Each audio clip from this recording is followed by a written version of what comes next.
La miséricorde de Dieu est à l'œuvre toujours.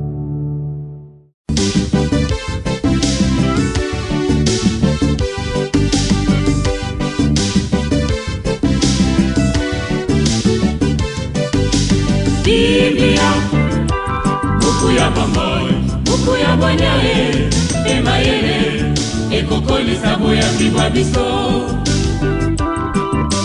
Biblia, buku ya bomoi, buku ya bonyae, emayele, ekokolisa. Seigneur mon Dieu et mon salut, que ma prière parvienne jusqu'à toi.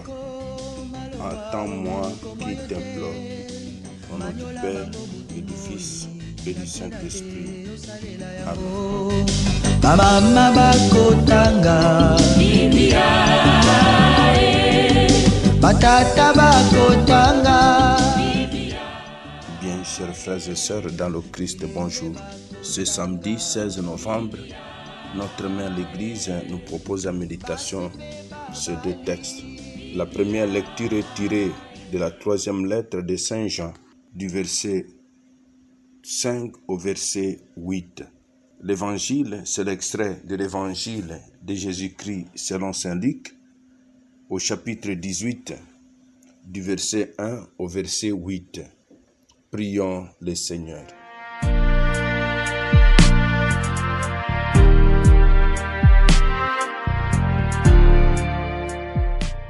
Dieu qui est bon et tout-puissant, éloigne de nous tout ce qui nous arrête, afin que sans aucune entrave, ni d'esprit ni de corps, nous soyons libres pour accomplir ta volonté. Par Jésus, le Christ notre Seigneur. Amen.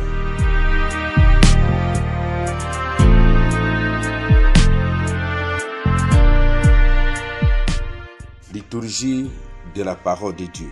Première lecture. Lecture de la troisième lettre de Saint Jean. Bien-aimé, tu agis fidèlement dans ce que tu fais pour les frères et particulièrement pour les étrangers.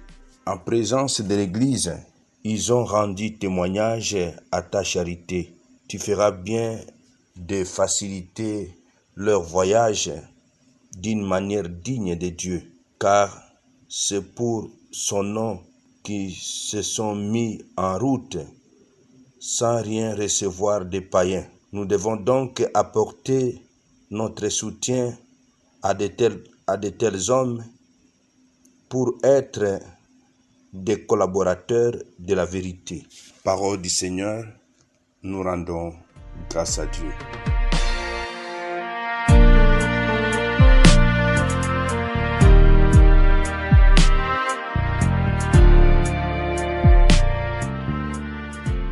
Nous devons apporter notre soutien aux frères pour être des collaborateurs de la vérité. Fidèle à l'apôtre Jean, Gaius, destinataire de sa troisième lettre, a marché dans la vérité. Aussi, Saint Jean l'encourage et l'invite à aider les missionnaires pour leur voyage. Mon frère, ma sœur, nous aussi aujourd'hui, dans l'aujourd'hui de notre vie, demandons la grâce de libérer notre générosité pour que l'expansion de la parole de Dieu ne souffre pas de manque de moyens. Évangile de Jésus-Christ selon saint Luc. En ce temps-là, Jésus disait à ses disciples une parabole sur la nécessité pour eux de toujours prier sans se décourager. Il y avait dans une ville un juge qui ne craignait pas Dieu et ne respectait pas les hommes. Dans cette même ville, il y avait une veuve qui venait lui demander « Rendez-moi justice contre mon adversaire ».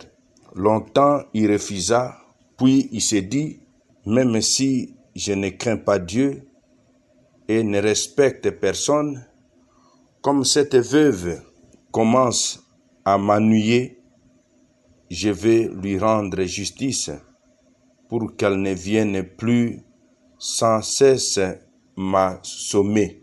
Le Seigneur ajouta, écoutez bien ce que dit ce juge dépourvu de justice.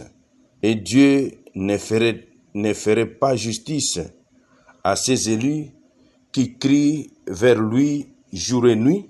Le fait-il attendre? Je vous le déclare, bien vite, il leur fera justice. Cependant, le Fils de l'homme, quand il viendra, trouvera-t-il de la foi sur la terre? Acclamons la parole de Dieu. Louange à toi, Seigneur Jésus. Parole de Dieu, sainte et infinie, me porte dans ses bras, dirige mes pas, me remplit de paix. La veuve est dans la Bible l'exemple du pauvre sans défense. Si même un mauvais juge finit par lui rendre justice, à plus forte raison Dieu, qui est juste, écoutera-t-il la prière de ceux qui suivent Jésus et demandent que le royaume de Dieu vienne enfin établir la paix. La prière dans l'épreuve, sans se décourager, apparaît ici comme un autre aspect de la foi. La parabole de la veuve importune inculque l'efficacité de la prière persévérante pour la venue du royaume. Les disciples ne peut douter de la justice de Dieu après le temps d'ici-bas, qui est celui de la patience de Dieu, viendra l'heure du jugement. Nous allons demander ce matin la grâce d'une prière persévérante. Amen. Et que Dieu Tout-Puissant vous bénisse et vous protège, le Père, le Fils et le Saint-Esprit. Amen. Excellente journée à tous. Bonne fête patronale aux Marguerites et aux Gertrudes.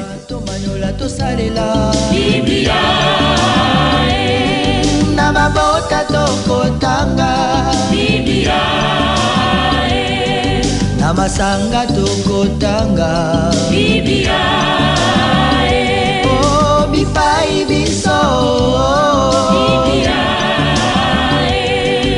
buku ebombi makanisi manzambe buku ya kokabola na baninga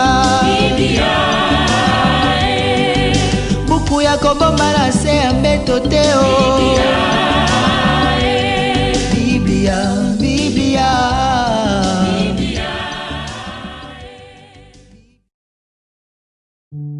La miséricorde de Dieu est à l'œuvre toujours.